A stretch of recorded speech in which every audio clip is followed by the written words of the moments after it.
Welcome to Mouhas diary my channel. কৃষ্ণায় বাসুদেবায় হরয়ে পরমাত্মনে প্লনত ক্লেশ নাশায় গোবিন্দায় নমো নমো। হে কৃষ্ণ, হে গোবিন্দ, আজকে আমি এই কমলা একাদশী আসতে চলেছে। কমলা একাদশী বা পরমা একাদশী এই হলো সনাতন ধর্মের পুরুষোত্তম বা অধিক মাসের কৃষ্ণপক্ষের অত্যন্ত পবিত্র একটি তিথি।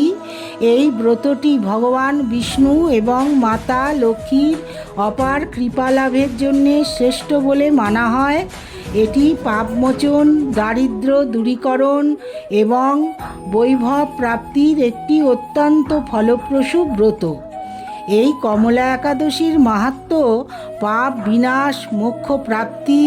এই ব্রতের প্রভাবে মানুষের সমস্ত প্রকার পাপ ধ্বংস হয়। লক্ষ্মীর কৃপা, মা কমলা, মা লক্ষ্মী দেবীর বিষ্ণুর অত্যন্ত প্রিয়। তাই এই ব্রত পালনে সংসারে কোনো অর্থাভাব বা দারিদ্রতা থাকে না। আর এই তিথিতে জপ করা, দান করা, উপবাস সাধারণত একাদশীর চেয়েও বহুগুণ বেশি ফল প্রদান করে। এই একাদশী কথা আজকে বলছি বন্ধুরা, তোমরা একটু শুনে নাও। ভালো লাগলে তোমরা একটু আমার এই ভিডিওটা একটু শেয়ার করো আর কৃষ্ণের নাম প্রচার করো বন্ধুরা। আর আমার চ্যানেলটা একটু সাবস্ক্রাইব করো। 2026 সালে এই 27শে জ্যৈষ্ঠ 11ই জুন বৃহস্পতিবার এই কমলা একাদশী বা পরমা একাদশী আসতে চলেছে। আর 26শে জ্যৈষ্ঠ 10ই জুন রাত্রি 7:49 হইতে 27শে জ্যৈষ্ঠ 11ই জুন সন্ধ্যা 6:08 অবধি একাদশী থাকবে। সুতরাং এই বৃহস্পতিবার একাদশী পালিত হবে পরমা একাদশী। এই একাদশীর মাহাত্ম্য বর্ণনা করা যায় না, এত গুণ, এত তার মাহাত্ম্য। এই একাদশী ব্রত পালনে সর্ব সুখ লাভ হয়, সর্ব বিপদ থেকে উদ্ধার হয়, দারিদ্রতা থেকে মুক্তি লাভ করে। এই কমলা বা পরমা একাদশী এই পুরুষোত্তম মাস বা অধিক মাসের মলমাসের কৃষ্ণপক্ষের সর্বশ্রেষ্ঠ ব্রত। মহারাজ যুধিষ্ঠির কমলা বা এই পরমা একাদশীর মাহাত্ম্য বর্ণনা করেছিলেন। স্বয়ং ভগবান শ্রীকৃষ্ণ এই যুধিষ্ঠিরকে বলেছিলেন।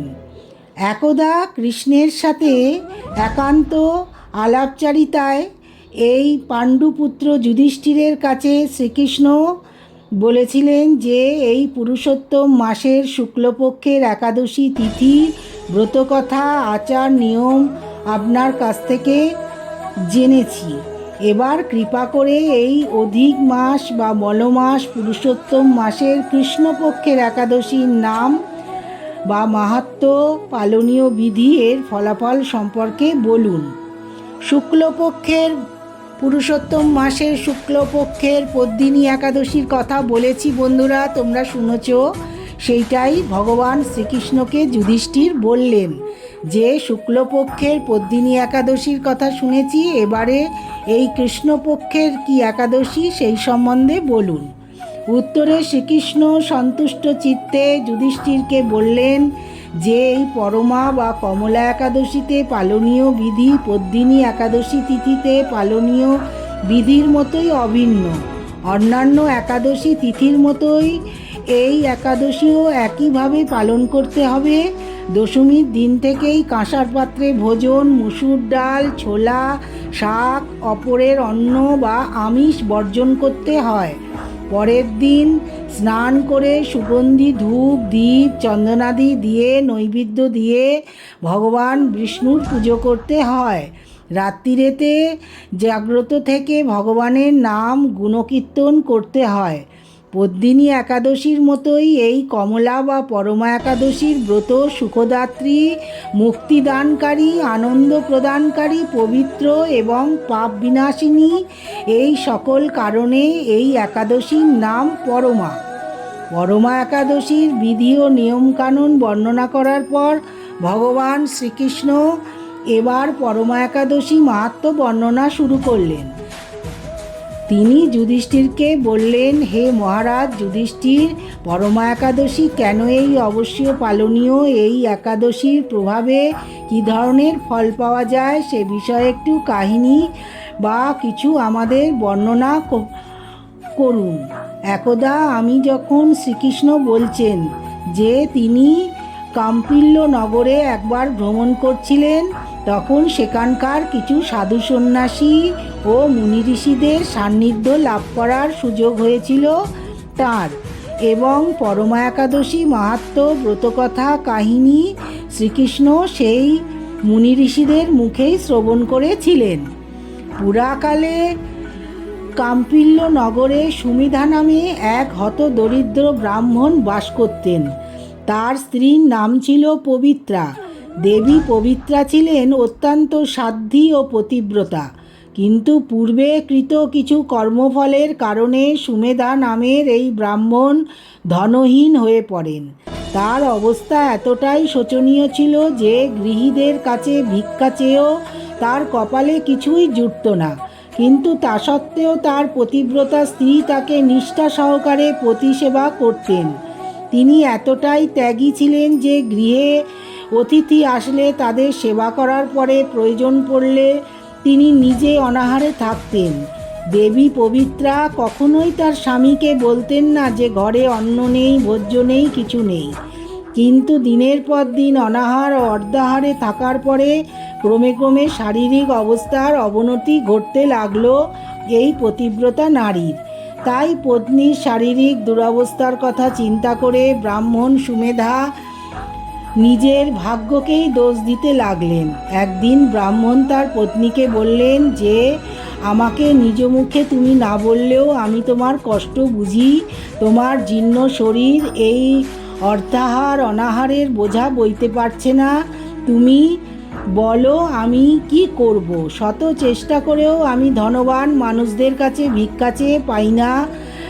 রাস্তার পর রাস্তা হেঁটে ভিক্ষা সংগ্রহে আমি ব্যর্থ হচ্ছি। এখন আমার ইচ্ছে করছে ধন সংগ্রহের জন্যে আমি দূর দেশে যাই। সেখান থেকে ধনলাভ করতে পারলে তোমার এই কষ্ট কিছুটা দূর হবে।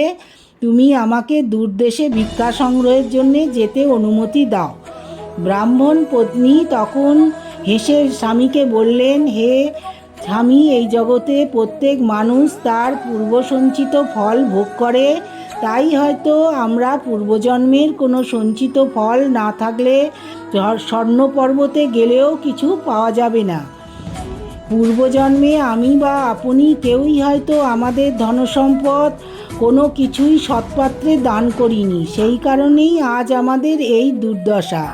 তাই আমাদের ভাগ্যে যা আছে তা এখান থেকেই লাভ হবে। তাছাড়া আপনাকে ছাড়া আমি এক মুহূর্ত থাকতে পারবো না, কেননা আমার মতো নারীকে দুর্ভাগা বলে সবাই নিন্দা করবে। এখানে যা ধনলাভ হয় তা দিয়েই আমাদের দুজনের জীবনযাপন করাই শ্রেয়। ব্রাহ্মণ সুমেধা তার বিচক্ষণ পত্নীর কথা শুনে আর তারপরে বাইরে গেলেন না এবং স্ত্রীর পরামর্শে তিনি এই নগরেই বাস করতে লাগলেন।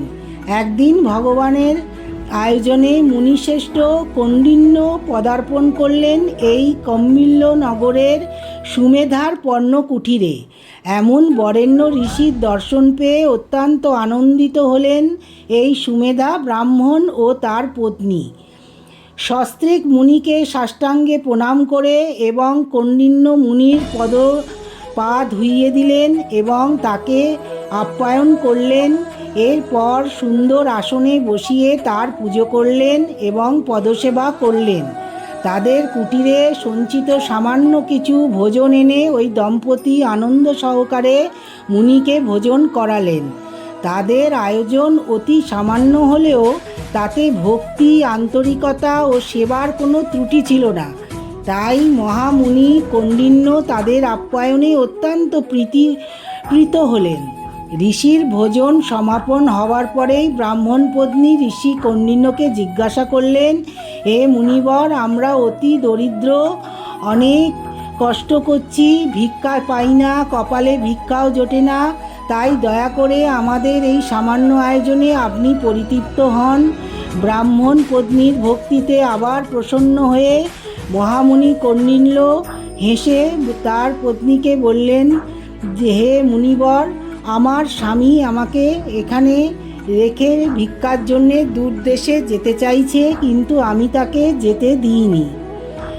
আপনি আমাদেরকে বলুন যে আমরা কি করলে আমাদের এই দারিদ্র দশা থেকে মুক্তি পাব। বিনা দানে কিভাবে ধনবিদ্যা স্ত্রী লাভ হবে, দারিদ্রতা বিনষ্ট হবে, এমন কোনো ব্রত বা তপস্যার কথা আপনি আমাদের বলুন। তখন ব্রাহ্মণ পত্নীর কথা শুনে মুনিবর বললেন যে, হে পুত্রী, তোমার এই বিচক্ষণতা, জ্ঞান, ভক্তিতে আমি অতিশয় সন্তুষ্ট হয়েছি। তোমরা এই পুরুষোত্তম মাসের কৃষ্ণপক্ষের একাদশী তিথির নাম পরমা একাদশী, এই একাদশী পালন করো এবং এই একাদশী সর্বশ্রেষ্ঠা এবং ভগবানের অতীব প্রিয়তমা। এই পরমা একাদশীর ব্রত পালনে মানুষ ধন সম্পদ আদি সবই লাভ করে থাকে। এই ব্রত পালন করেছিলেন ধনপতি কুবের, রাজা হরিশ্চন্দ্র এই ব্রত পালনে স্ত্রী, পুত্র, রাজ্য ফিরে পেয়েছিলেন। এই জন্যে তোমরাও এই ব্রত পালন করো। এই বলে ব্রাহ্মণের কুটির থেকে মহামুনি ত্যাগ করলেন।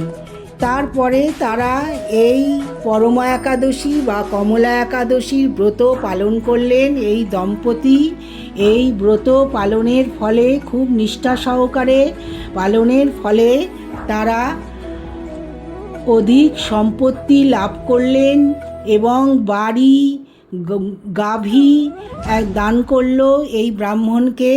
Thanks for watching Mouas diary.